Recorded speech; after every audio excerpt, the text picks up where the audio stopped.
Parlons du 10 septembre. On arrête tout ou pas? On entend beaucoup parler de ce mouvement qui appelle à bloquer le pays. Le premier que j'ai vu relier l'information, c'était Bloquons Tout, qui faisait le partage d'un de leurs sites, mobilisation10septembre.blog. Et quand on allait dessus, on avait les flyers et bien sûr ceux qui le revendiquaient.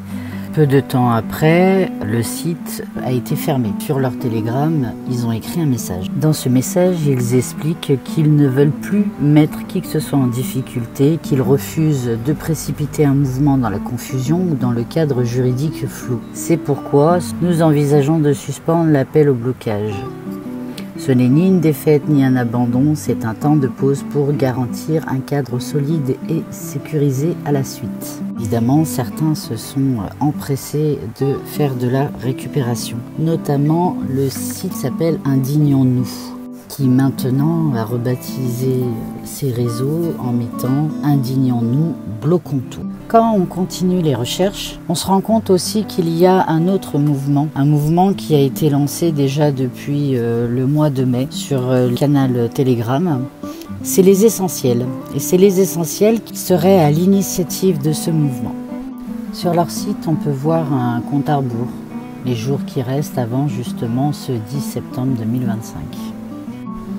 Quand on descend, on découvre leurs réseaux sociaux, leurs QR codes, rejoindre notre collectif sur Telegram, ainsi que les affiches en noir et blanc pour pouvoir les imprimer, et les flyers.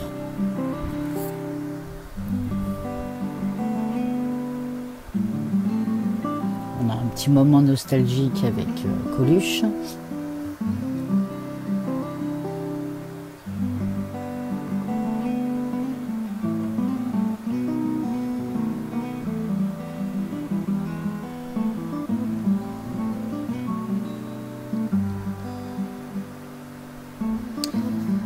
Et nous avons les revendications.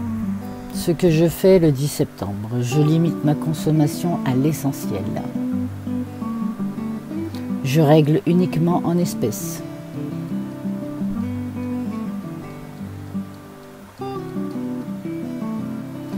Je coupe la télévision et les écrans inutiles.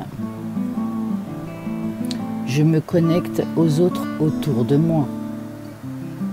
J'organise chez moi ou je participe à un café citoyen.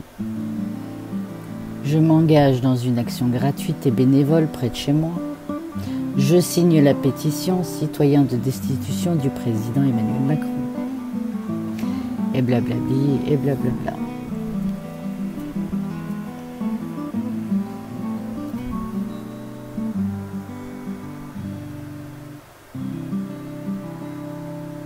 Et si tu nous aidais à tout changer, soutenir le collectif Les Essentiels.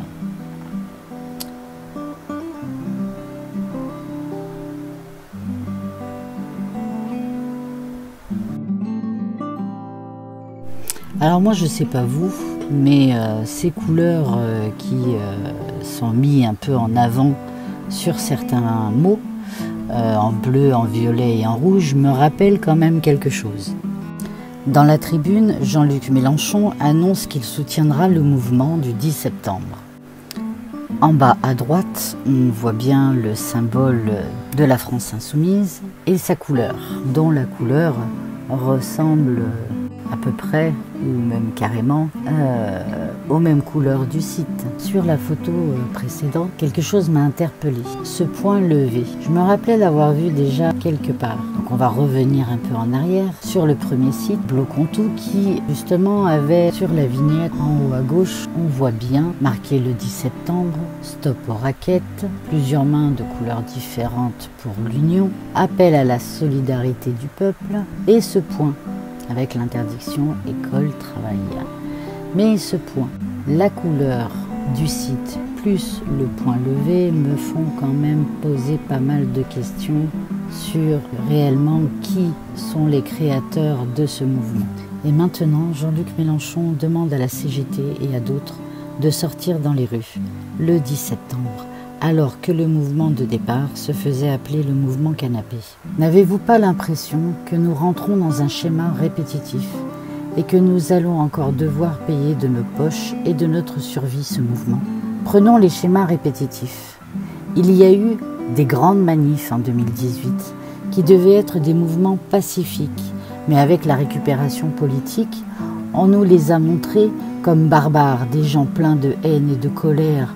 On a fait grimper la peur dans les médias. La punition, pour calmer tout ça, le cocorico en 2019-2020, qui nous a valu un confinement obligatoire, des licenciements et j'en passe. Qui paye le prix aujourd'hui?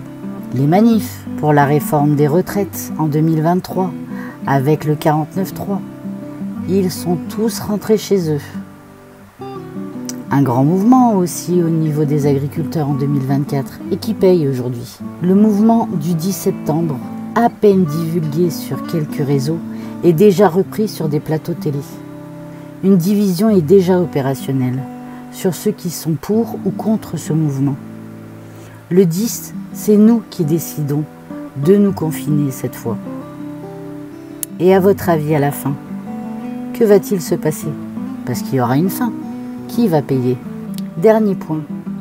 On entend beaucoup dire « retirez votre argent, ne payez plus par carte ». Mais la plupart des gens, le 15 du mois, n'ont plus d'argent. Qu'est-ce qui va changer? Et pour ceux qui peuvent, les dépenses, qu'ils ne feront pas les jours de ce mouvement, ils les feront avant ou à la fin. Par contre, plus au même prix, je ne pense pas. Dire « je manifeste dans 2 mois », mais avant je pars en vacances. Excusez-moi, mais j'ai du mal à prendre ce mouvement au sérieux. Je n'ai malheureusement pas la solution à donner, mais je suis sûre que ce n'est pas celle-là. Pour ma part, ce mouvement est corrompu depuis le début. Je vous ai fait une brève explication, mais si vous faites des recherches, vous verrez d'autres éléments. Le 10, faites comme bon vous semble. Prenez soin de vous.